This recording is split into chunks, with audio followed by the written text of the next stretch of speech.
Okay, so good evening, everybody, and welcome to week number 10 of Basic Black and White Photography Art 1570. I am Mark. I am your host, and I will be your guide through another fabulously exciting evening of photographic wherewithal and histrionics. So, start with a few housekeeping items. So we were discussing Adobe Lightroom last Wednesday and our inability to make it work. And I was talking with Corey Donegan at the college, and we are both pretty sure that the reason that people aren't able to make the Lightroom work is because of the same problem we're having that's making it difficult for us to log into Blackboard. It's something wrong with the what they call the Active Directory, the way our email accounts are handled and logged in, that there's a hiccup in the way the information is moving back and forth. So, all right, I am going to do a screen share here, and I'm going to share my desktop.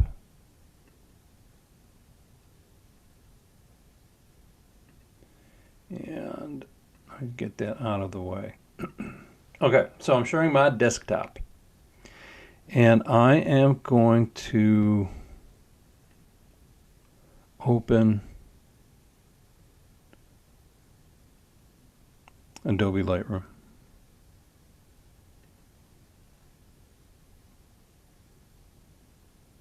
And it's the same one I've been using. And let's see, I'm going to go back this way. And you will notice that it's open. There are no photos in here. And if I go to add photos, I can't. There's this, the add photos is grayed out. And it doesn't work. I can't even open it up to put photos in my account. And that's because I'm logged in under my SUNY JCC email. And it's not connecting with the Adobe server. I know I have a valid account. If I come up here and I click on my account,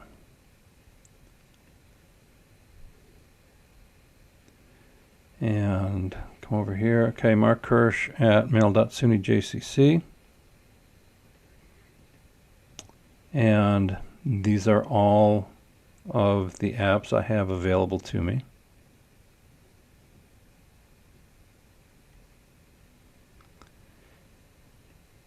And so I know I have a valid account, but it's just not working. So I'm going to close this out. What I did figure out, though, was that if I open Photoshop, which is not necessarily a cloud-based service, everything, look at it, opens right up, and all the photographs that I had, all right, a couple of these aren't available because I was moving stuff around. Okay, let's try it. But it works. I can open up Photoshop. If I make a new layer and I paint on this layer, it works. It works just fine. So Photoshop works. Lightroom doesn't work. But there's an option we have that we didn't explore, and it didn't occur to me. Now, I had stopped using the Lightroom Classic because the panels weren't showing up on my presentations. But I think if I'm sharing my desktop, it should be okay. But I'm going to open the Adobe Lightroom Classic. This, when I tried this earlier today, excuse me, it worked and it ran fine. So I think the solution is using the Lightroom Classic. So what I'm going to do is run you through a quick tutorial on how to excuse me, access your photos through Lightroom Classic, because it's different from the Lightroom Creative Cloud. All right, there's Lightroom Classic, and then Adobe Lightroom, which is the Creative Cloud version that links to the web server. So I'm going to open Lightroom Classic. Lightroom Classic asks me, the first time I open it, to create a catalog. The Creative Cloud automatically does this in the background. So a catalog, it's my library, it's where I'm going to store all my photos. So I'm going to create a new catalog. Now once I've created this, every time I open Lightroom, it'll go back and it will just open this catalog. So I only have to do this once. So I'm going to create I'm going to call it test catalog. And that's going to be on the desktop. And I'm actually going to create a new folder. And I'm going to call that Lightroom folder. So that'll be on my desktop. Click Create. Now Lightroom is opening. Now you'll recall from earlier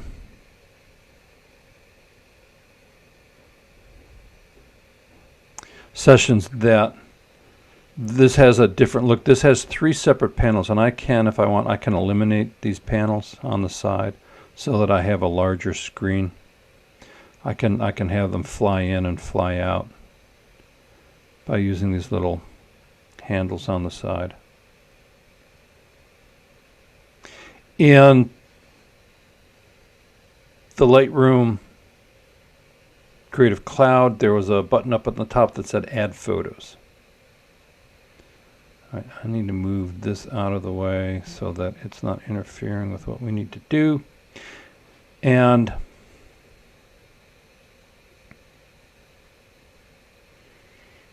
with the Lightroom Classic, there's an import button.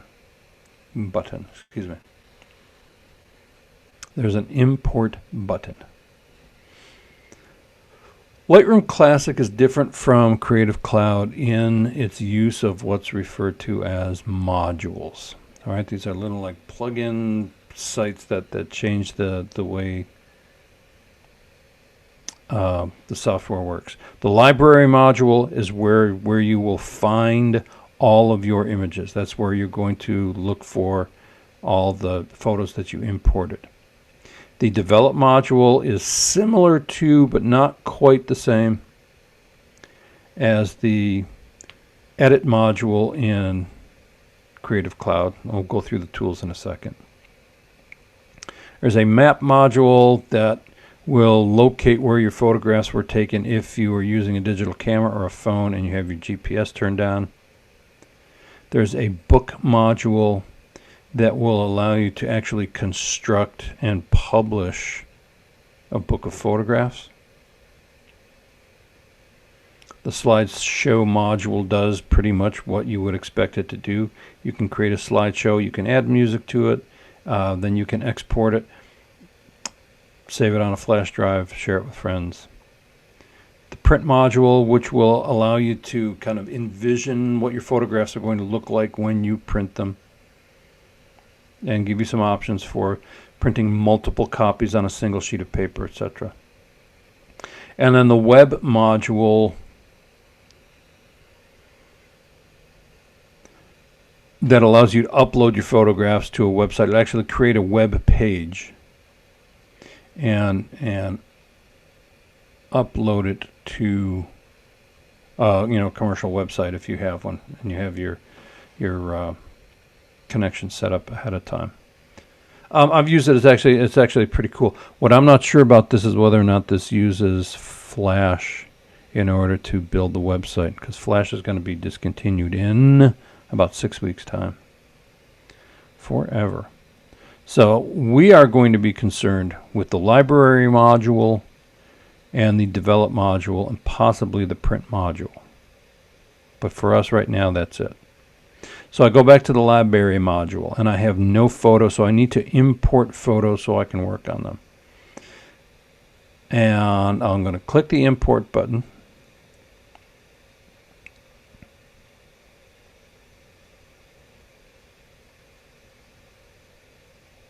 Okay. And I'm going to find my photos. Now I'm going to cancel this out for a second. I am going to, I have a camera card here. I'm going to insert this camera card and it should automatically trigger the import module when I insert this into my reader. So I'm going to insert the card. And as soon as the computer recognizes that there is a card from a camera, it automatically goes to the import modules. Now these are all of the photographs that are on my card.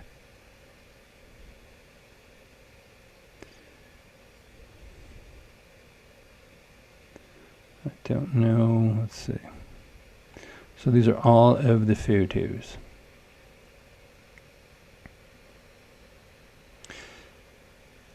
I can import all of these photos. I can import a few of these photos, and I can, if there's some I don't want to import, I can uncheck them and they will not import. If I uncheck everything, I can select a few if I only want to import a certain few. If there's a string of photos I want to import, I can click in the body of the image, scroll down, find the last photo I want to import, hold the shift key, it highlights them all. I hit the checkbox and it will check them all.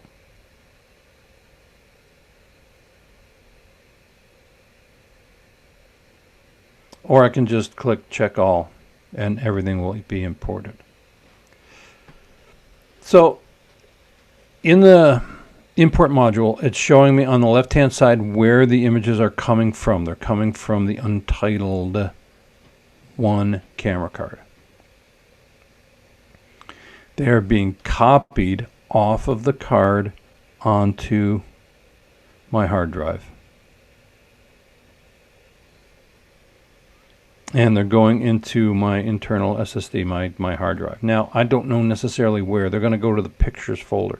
If I don't corral these or put them in a folder, then I'm just going to have, if I imported 45 photos, there's 45 photos in my pictures folder. If I come back and I add another 200, now I've got 245 just pictures just all over my pictures folder. So I like to catalog them a little bit better than that. So I'm going to click on the hard drive, choose other destination. And what I'm going to do for today, I'm going to choose the desktop. And I am going to choose that folder that I just made called Lightroom folder. So all my photographs will be copied into this Lightroom folder. Click choose.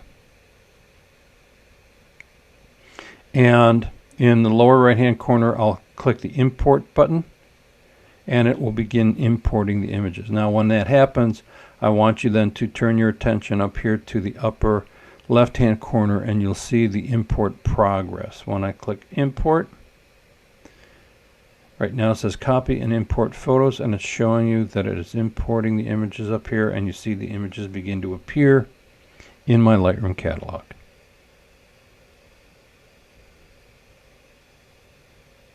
Depending on how many photographs, the size of your images, and the speed of your reader, it could take anywhere from 2 minutes to many more minutes than that.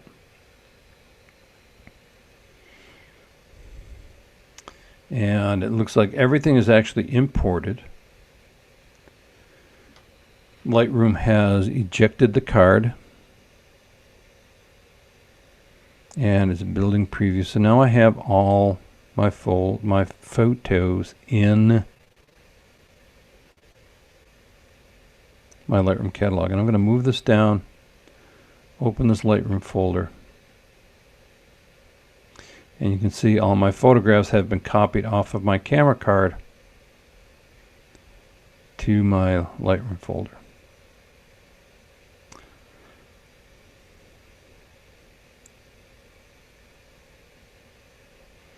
So at this point I can choose a photo.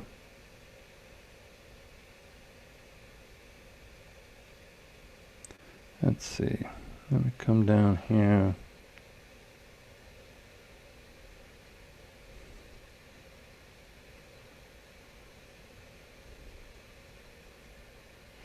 Okay, I've chosen a photo, and now I'm going to edit it in the Develop module. In the Creative Cloud, it's referred to as the Edit module, and everything's down the side of the right-hand bar.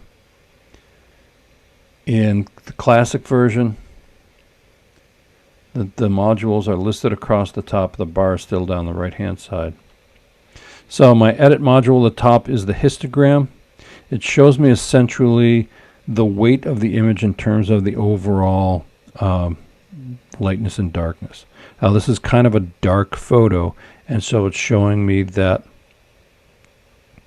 there's a lot of image space that is in the like black to dark gray to medium gray area, and there's not a lot of information in the upper ranges, the highlights and the mid-range and the highlight areas. And you can see there's only a little bit of highlight in this photo. Most of it's medium to dark looking at it.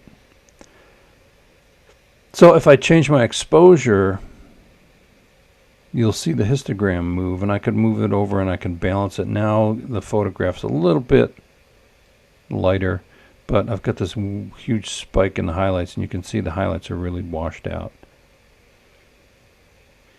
So I can bring the highlights down some. I could bring the white values down a little bit, maybe enrich the blacks a little. So I can begin to move this around and do my edits. Same edits, exact same edits as I have in the Creative Cloud version. Now, one of the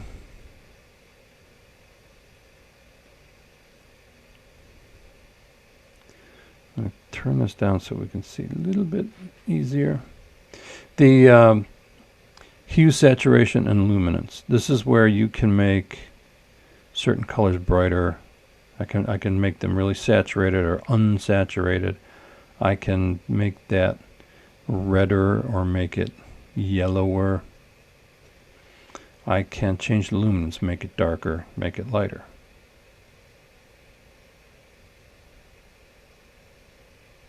If I change my image from color to a black and white, make it a monochrome image, then the hue, saturation, and luminance sliders are now black and white sliders.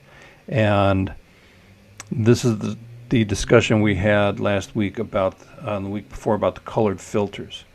If I put a red filter in front of my lens, the yellows are going to get darker.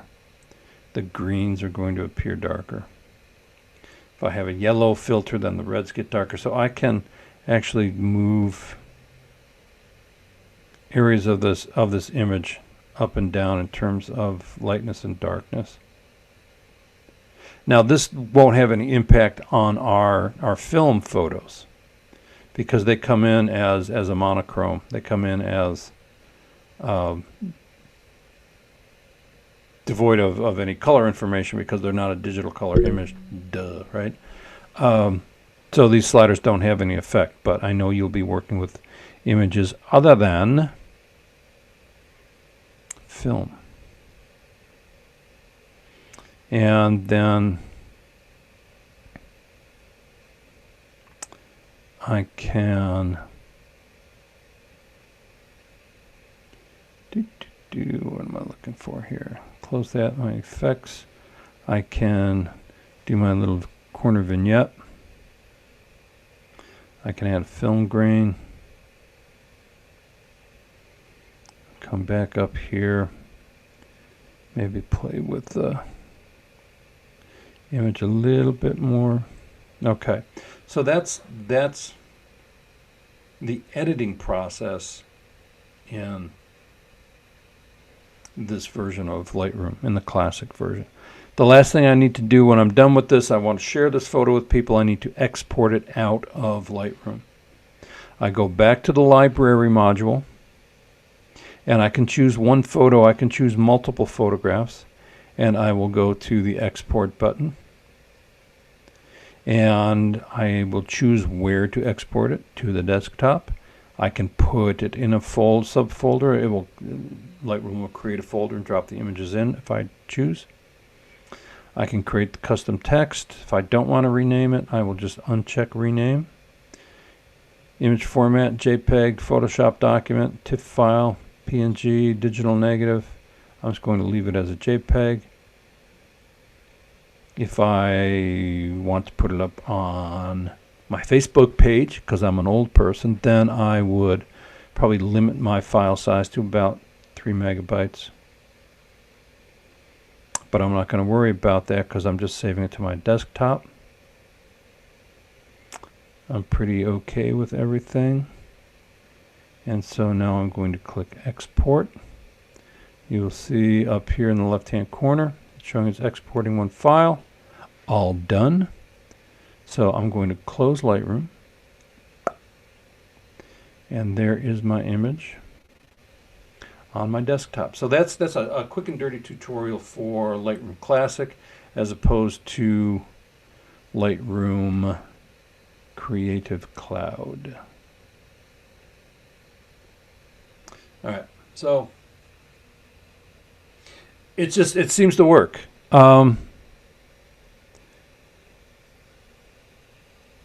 So again, I'm not sure what the problem is with the Lightroom Creative Cloud. It doesn't open. It doesn't run. Photoshop works fine. Adobe Acrobat Reader, which I've been using, works fine. Logged in through the school email account, but that Lightroom just simply won't work. So download the Lightroom Classic, use that. Looks like it's working fine. As far as accounts go, sorry, I'm moving stuff around here on the fly.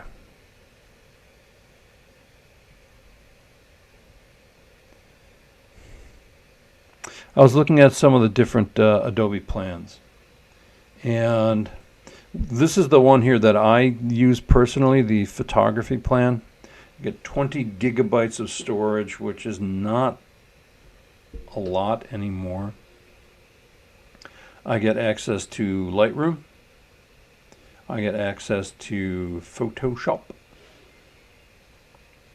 And it's $9.99 a month American. But it's essentially a 1-year plan. I pay by the month, but pots and pans. So I can upgrade it to 1 terabyte of storage, and now it's $20 a month. And I can just pay monthly if I want, or I can pay by the year if I want.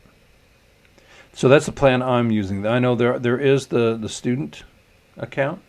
It's $19.99 a month, and you get everything. You get all 20 plus, everything that Adobe makes, you have access to. There are business accounts, and they're really expensive.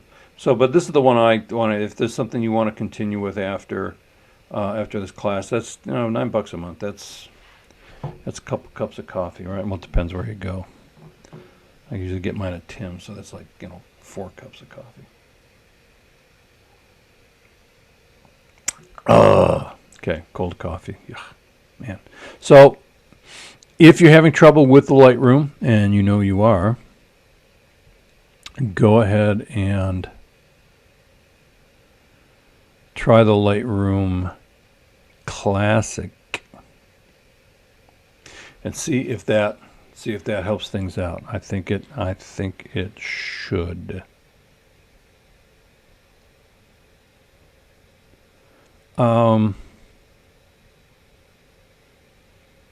Okay.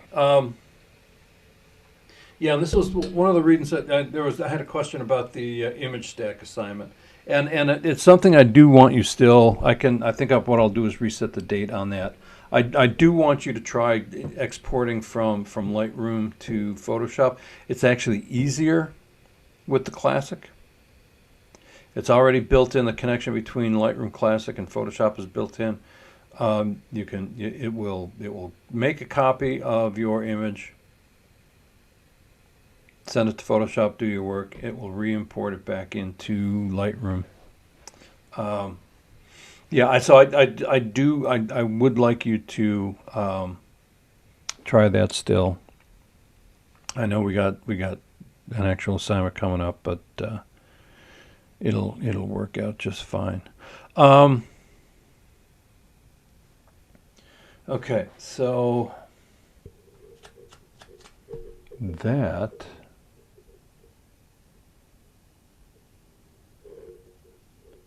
if there's anything else, okay, that should work. Most of you have developed film now, and it's been awesome. You've shown me your photos; they look great, and you look so happy to have a roll of film that turned out. And it's an exciting time when your film development actually works, because it's an amazing. It's like magic. You just, it's like baking bread. You mix stuff up and you get this floppy dough and you throw it and it comes out and it's a crusty loaf of bread. It's crazy. Yes, and I am one of those people that became a sourdough COVID baker. I think we talked about that before, but been working on it. I'm getting better at it. I made some sourdough biscuits the other night. Oh man, they were so good. They're like 1,200 calories a piece, though. You know what? Yeah, we'll make more bread. Make more bread. Then I got to lose that COVID weight. So anyway, try the Lightroom Classic. Try Photoshop to make sure that all works. And then we should be okay after that. So, all right, 7 o'clock. I'm going to see if I can get through what I need to get through in the next 30 minutes. And then if I do, then we can be done for tonight. Because I know you need to download your Lightroom and start working on it and start playing around. I'm going to later this week. I know I'm going to be working with a couple of you to. I was going to say bake some bread to help you develop film.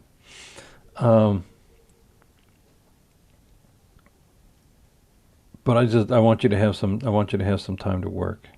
So, okay, I'm going to get you started on basically on your next assignment. So I need to get a screen share going here. And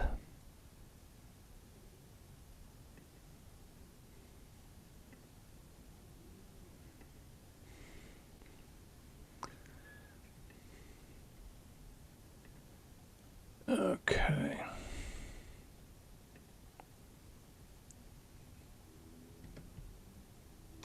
Okay. So this is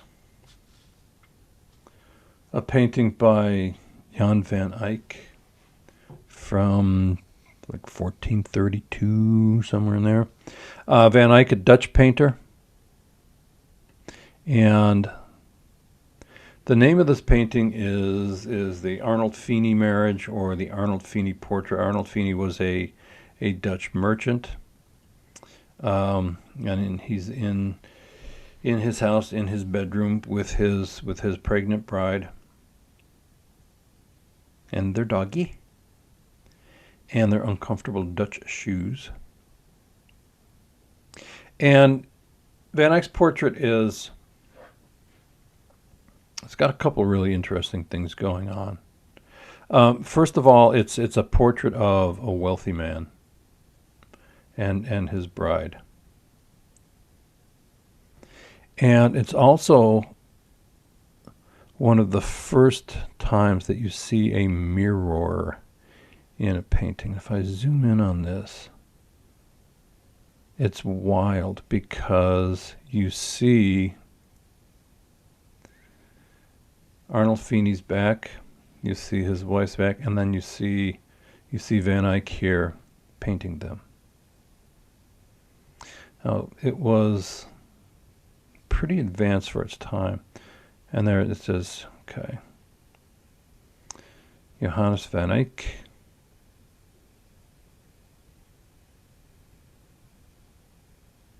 Probably the first tag too, right, on the walls. So it's a cool portrait. Now the reason I show this to you is because it's a really cool painting. But what I want you to focus on is the lighting in this. The light in this image is coming from the windows to the left. And Arnold Feeney is turned kind of facing away from the window. So the light coming in the window is lighting the left-hand side of his face. And then the right-hand side of his face is in shadow. His wife is turned towards the window, so her face is fully illuminated.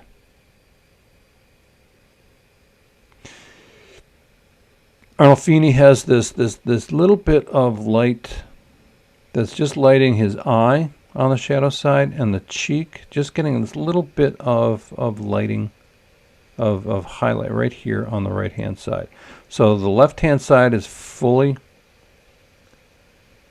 illuminated. The right hand side's just getting some light.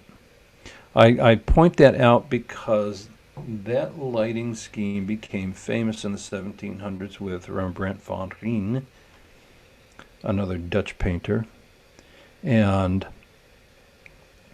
whose portraits were so famous and all lit the same that that type of lighting is now referred to as Rembrandt lighting. But this is several hundred years prior to Rembrandt. Arnold Feeney had discovered the kind of miracle of this type of lighting illuminating one side of the face. It's kind of a chiaroscuro effect. So there's Van Eyck. Here's another Van Eyck portrait. This one I believe is called Portrait of a Man in a Turban. And you can tell the lighting's coming from the side. Highlight here, shadow on the right. So we fast forward a little. Johann Vermeer. What was Vermeer? 1600s? 1630?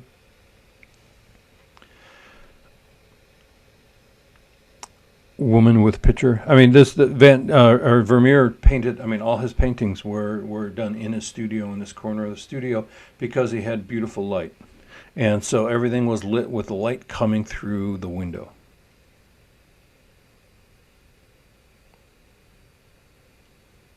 Okay, not to give away any trade secrets, but if you live in the northern hemisphere, which we do, the best windows for lighting portraits are windows that face the north. Especially now during the fall and moving into the winter, the sunlight is very low, it's close to the horizon, and sun rises kind of in the southeast and sets in the southwest. So if you have a north-facing window, that window faces away from the sun. So the only light that comes through that window is secondary light. It's reflected light. And because it's that secondary light, it's not a direct light from the sun. It's being reflected off the sky, the ground, wherever. It becomes a much softer,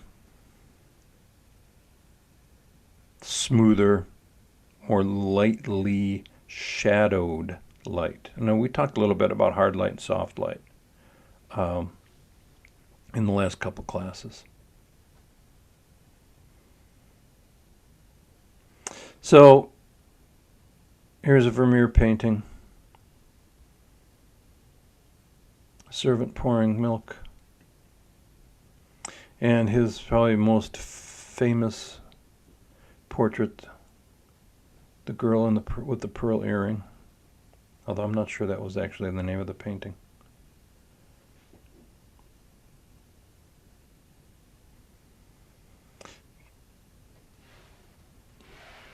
All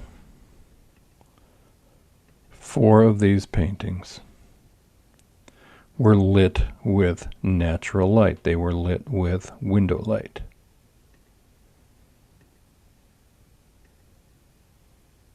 And then we have Rembrandt and his Rembrandt lighting, highlight on one side, shadow on the other, just a little bit of light on the eye and on the cheek, right next to the nose. Creates a very round, full look. There is a painting at one of the galleries at the Quick Center at St. Bonaventure. And if you've never been to the Quick Center and the galleries at the Quick Center at St. Bonaventure, you owe yourself the trip to Olean. They have an extraordinary collection of Renaissance and medieval art. They have a painting there that's attributed to the Rembrandt school, and you look at it and you know it's a Rembrandt painting. There's no way to authenticate it as a Rembrandt, but you can tell it's a Rembrandt. It's an astounding painting. They've got some beautiful stuff there. So if you ever get some time, you need something to do on a cold day,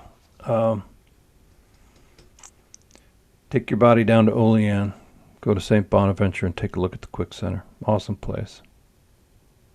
So I'm showing you this because we are going to start looking at portraiture, and one of the things to understand about portraiture and making it work is understanding how to light a portrait. Okay, so flash forward many thousands of years, and we're working with cameras and lenses.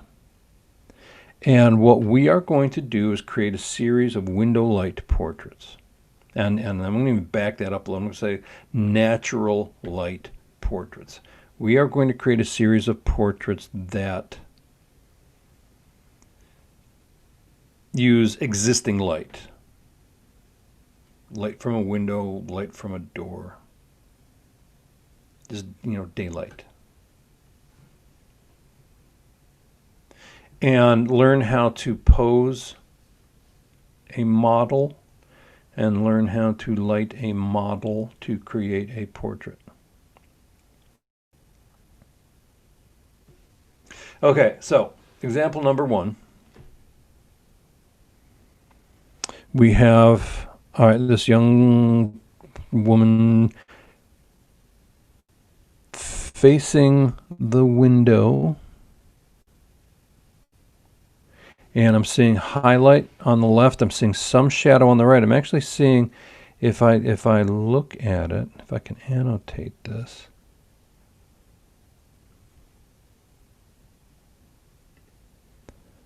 This area here is kind of lit.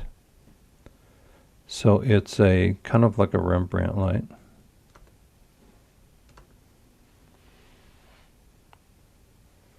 I also want you to focus in on this here. Look at the reflections in her eyes. This is referred to as the catch light, and I'll have notations for you, so you don't have to memorize all of this. This is referred to as a catch light. Since your cornea is curved and it's wet, it's highly reflective, and it's like a wide angle, like a fisheye lens. All right, it's like I should say it's like Arnold Feeney's mirror, and it shows you everything if you can get close enough to see what's in it.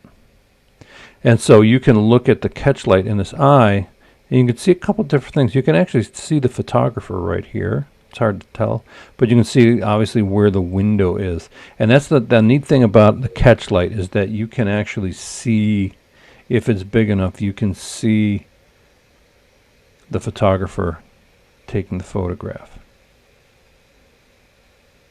So we're going to do a portrait assignment for the next project.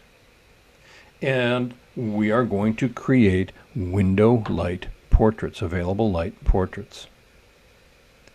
The first set of portraits that we are going to create are going to be photographs in which the image is lit by light coming through a window, but we don't actually see the window in the photograph. So it's lit by the window, we don't see the window. And that just opens up all sorts of possibilities in terms of lighting and posing a photograph. Now, posing is something that we'll have to spend some time on. And we'll spend more time on that on Wednesday. But I want you to focus on the lighting tonight. Now here's that Rembrandt lighting again. If I come back here to my annotation, and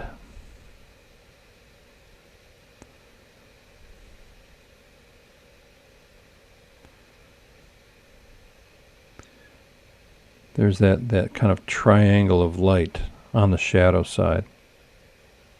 Highlight on the left, shadow on the right, that triangle of light, that's the Rembrandt light.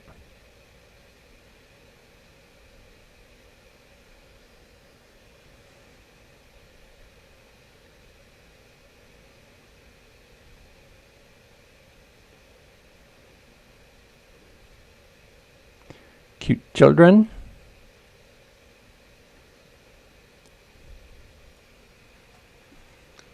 Bosch dude with a cigar. Smoking is bad. I'm not encouraging you to smoke.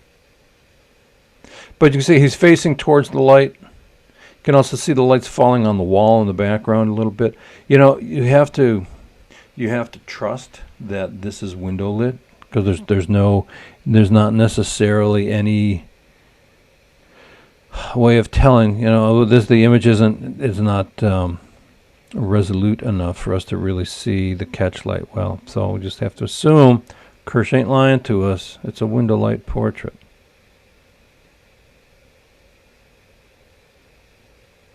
But you can have anybody pose for you. You can, and then depending on the time of day, if you find some of that really cool light coming through, a south window, an east or west window, and you're getting that strong sunlight, you can do some really cool stuff with that too. So if you use that southeast to southwest window light, you're going to get stronger, harsher, darker shadows. If you use a north-facing window, you're going to get softer, more open shadows. If you're inside someplace dark, you are going to get more contrast.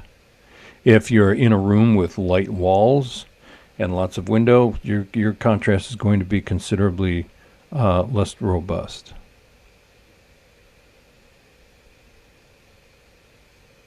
So the first part of this assignment, you are going to create a set of photographs, at least two, where the subject is lit by window light, but you do not see the window in the photograph.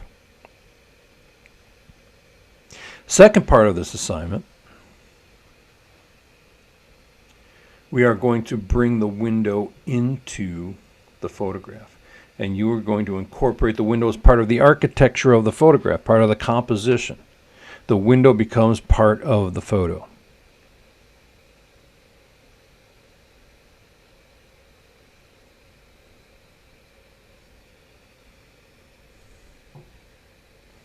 Got Rembrandt lighting again. Okay, we're seeing the light's coming from the left, but we're not seeing the lighted side. We're really only seeing the shadow side. But we've got that triangle of Rembrandt light right there. We've also got a little bit of highlight on the forehead and a little bit reflected. You know, she's got a white gown on, and the light is being reflected up as well. So we're getting some highlight underneath the chin on the neck.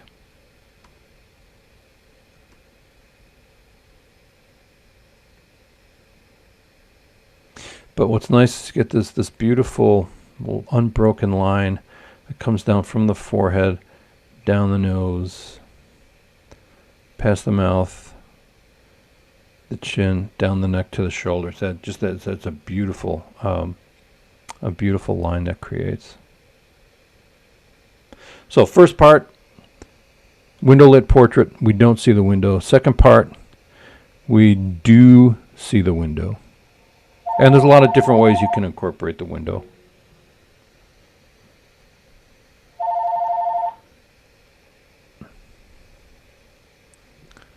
Sitting on a bus, sitting on a train, looking out the window.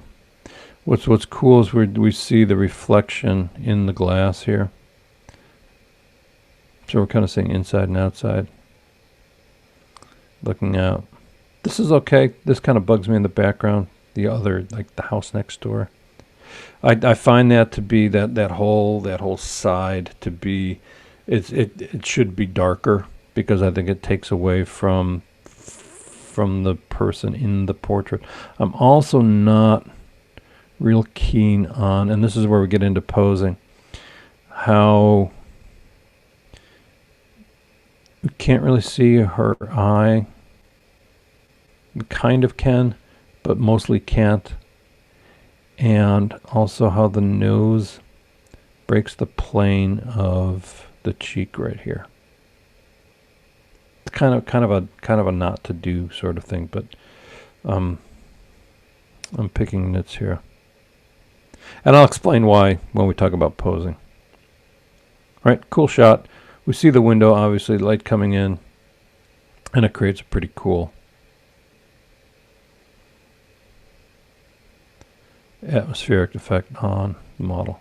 It's really cute. Isn't that a cute little photo? I think that's so sweet. Dark room. Just, you can see we've darkened the window, the shade in the back here, which makes the background darker. And light coming through here, just highlighting our little friend.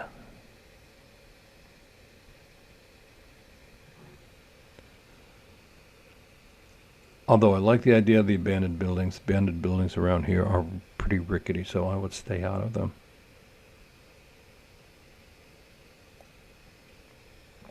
But if you know somebody with a barn or someplace cool like that, you can do some neat shots.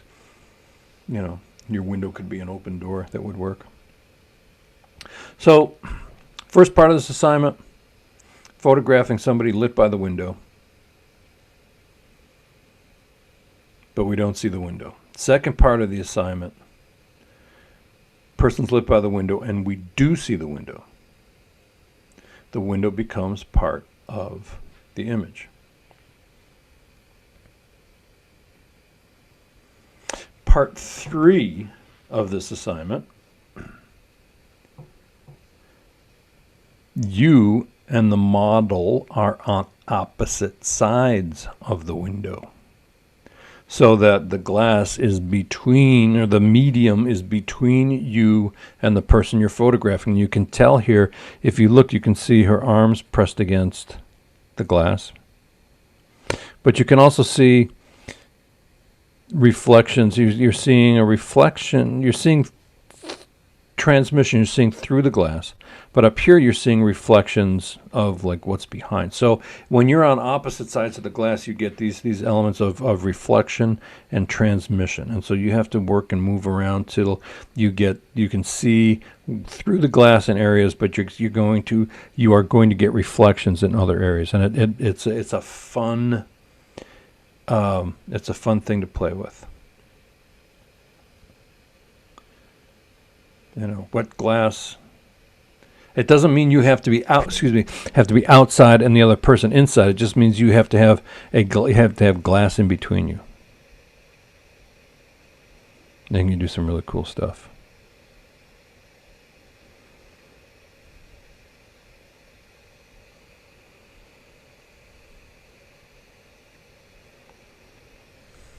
Okay. So that's the assignment. I'm going to stop this here for a moment.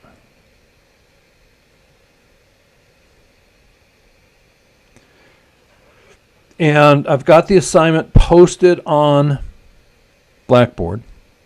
There's a PDF for it that's linked to the Blackboard. So you can look at it and you can start on right away playing around with it.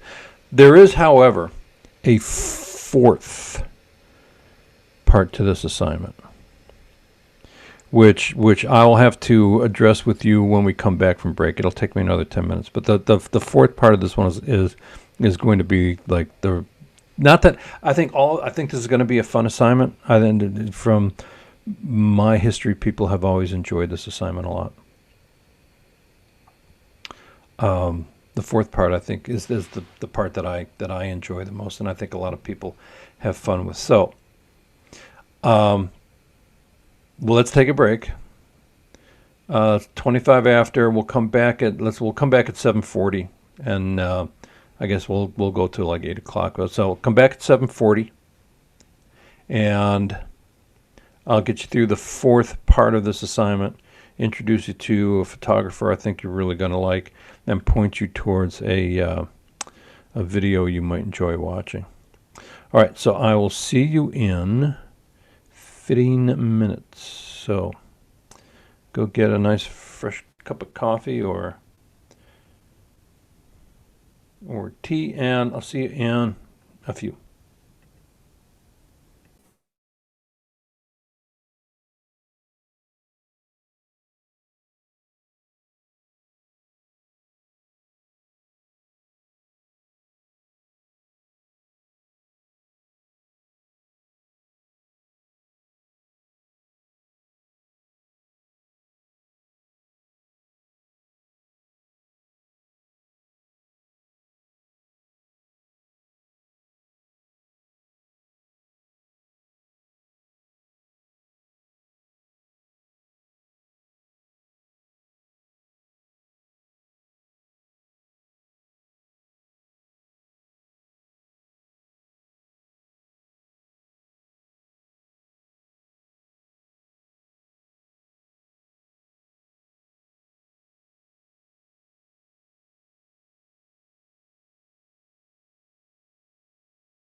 All right.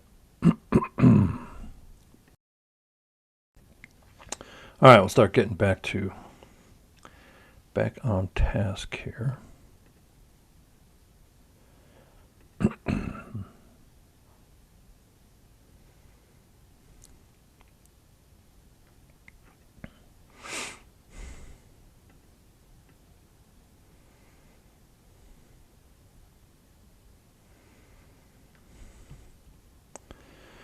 All right, so I need to do something real quick. I'm going to mute myself for just a second.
I'm going to begin to wrap this up. I'm going to start by doing a quick review of the assignment so far.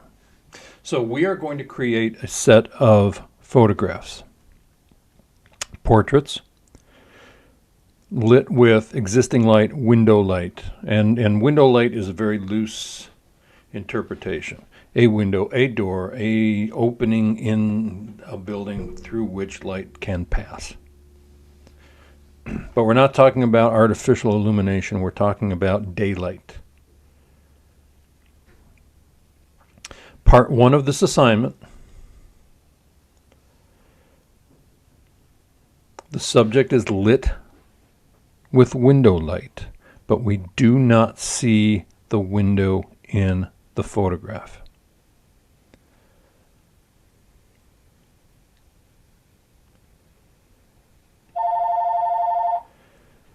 Part 2 of this assignment, the subject is lit by window light, but this time we do see the window in the photo.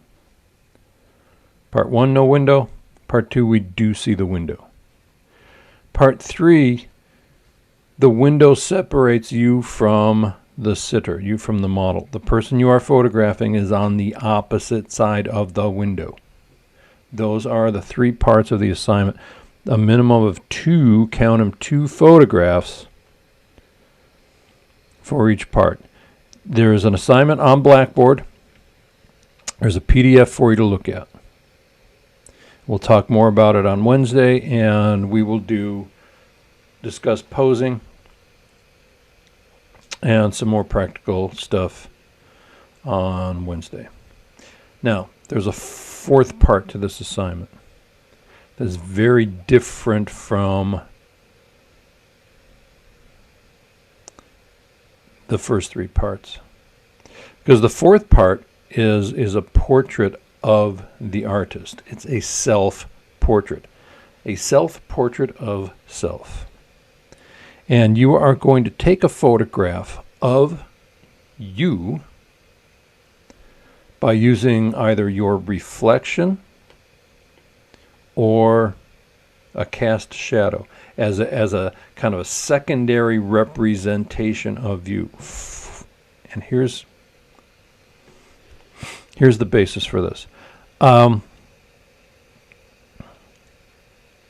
back in the 1960s, 70s, was a photographer named Vivian Meyer. Now, Vivian was a nanny, and she worked for some wealthy families in New York and mostly in Chicago. But when she wasn't nannying, and sometimes when she was nannying, she would walk around the cities with her Rolleiflex, that twin lens reflex camera that I was showing you on Monday when we looked at, or last Wednesday when we looked at Dion Arbus. And she just took these kind of surreptitious pictures of city life. But there's a whole collection of Vivian Meyer photographs that are self-portraits, reflections in mirrors. And this is one in, I believe this was in New York. Little kitty in the window, and she's got a reflect. There's a mirror on one side of the shop glass, and she's photographing herself in that mirrored reflection. Make this a little bigger. Standing on a street corner, photographing through the glass. All right, there's that transmission reflection. You can see her reflected in the glass, but you can see the people through the glass where her body is blocking the light from hitting the glass. That's like their legs fall in line with her legs. It's pretty cool.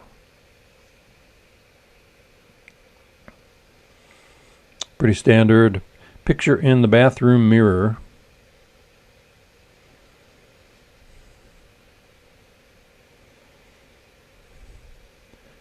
Reflection in the stainless steel door of the ice machine. This one's pretty cool. This was in her bedroom. So it's a picture of her reflected in the mirror, and behind her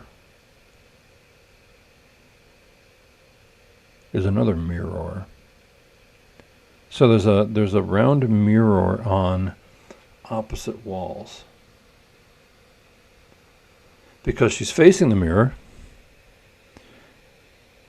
and you see the mirror reflecting her image, but you also see there's a round mirror behind her reflecting her back half, which then reflects off the mirror, which reflects her front half. Pretty cool photograph. Taken, it looks like sometime around 10:07.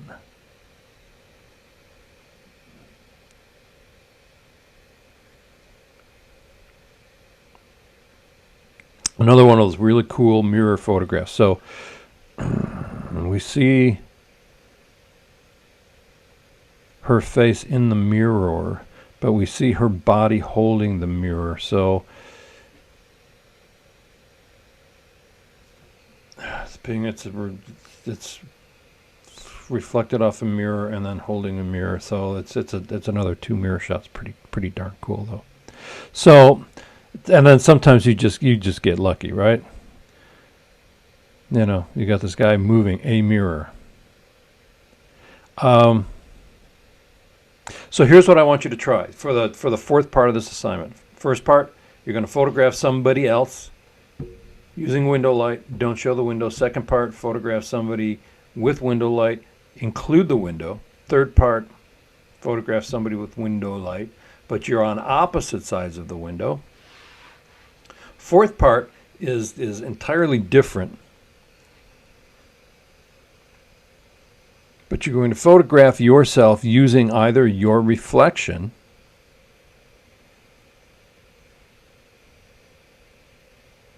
or represent yourself as a shadow in the scene. Now, especially this time of year, the sun's pretty low. The sun stays low. So if the sun is out, you can get some pretty long shadows to play with. See, and I can probably give you double points if you can include your reflection and your shadow in the same photograph.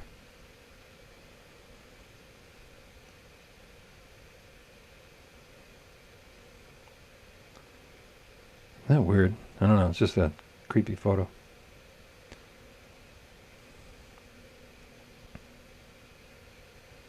This one I love. You got to work for it when you look at this one. It took me a while to figure out why I was looking at this photograph until I saw her reflection in the lower right-hand corner.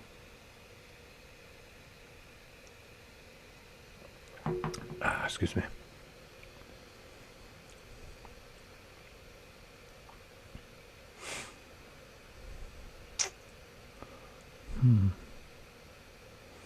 It's in Chicago in the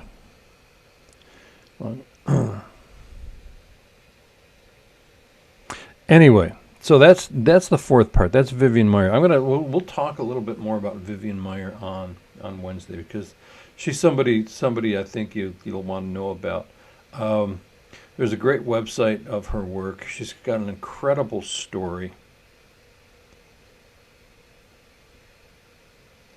And there's a documentary film about her that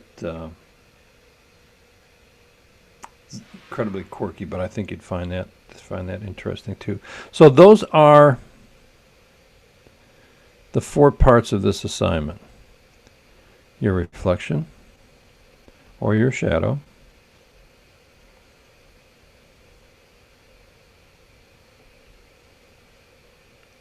through the glass, opposite sides, window light, window in the photo, window light, window not in the photo. So that's it, my friends. That is our assignment. And I think I've put a due date on that of November 18th. It's our last class before Thanksgiving break.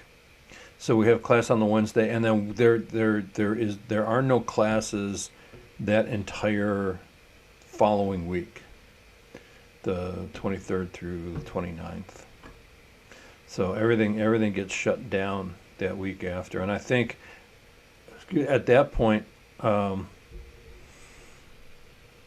everything pretty much gets shut down anyway. I think all classes go to remote learning after Thanksgiving break, if I am correct. And when am I never not correct, right? So 18th of November will be the due date. I can probably extend it to the end of the week if you're nice to me and you ask ahead of time. But we have stuff we got to focus on right now. We have still life stuff that we want to focus on. Some of us have our film shot and developed, and all we need to do now is scan it and make some pretty prints. And some of us need to work on developing the film. And I understand that we're getting down to the wire, but if you're making an honest effort, I am not going to punish you for trying. So if it takes a couple extra days, it takes a couple extra days. I don't want to say who really cares, but who really cares if it's a day or two, as long as it's well done. And then as we get a little closer, we're probably going to have to try to get 2 more assignments in before the end of the semester. At that point, we're going to be down.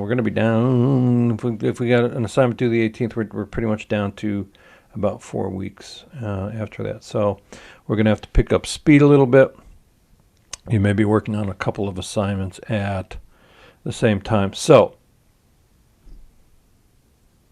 still life stuff right now.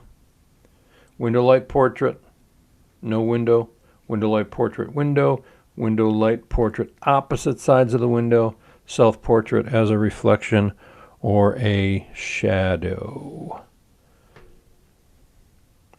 And I think you'll find that to be fun. I always have. I can't think of anything else right now. Try the Lightroom Classic. Try that now. Try that tonight. Make sure that works. And let me know. Send me, shoot me a text or an email and let me know that you've tried it and it works. And we'll go from there. So I am going to wrap things up.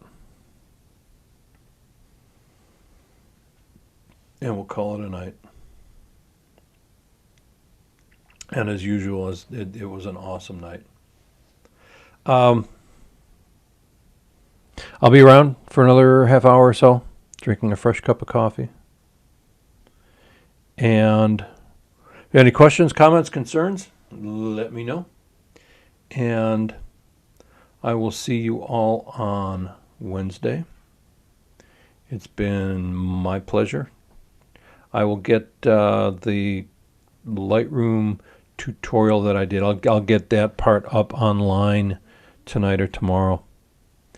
And I'll get some Vivian Meyer stuff up for you to look at because I think you're going to enjoy that. So see you on Wednesday. Peace. Love you all. Wear a mask. Stay safe. Practice social distancing. Be good. Okay. Good night, everybody.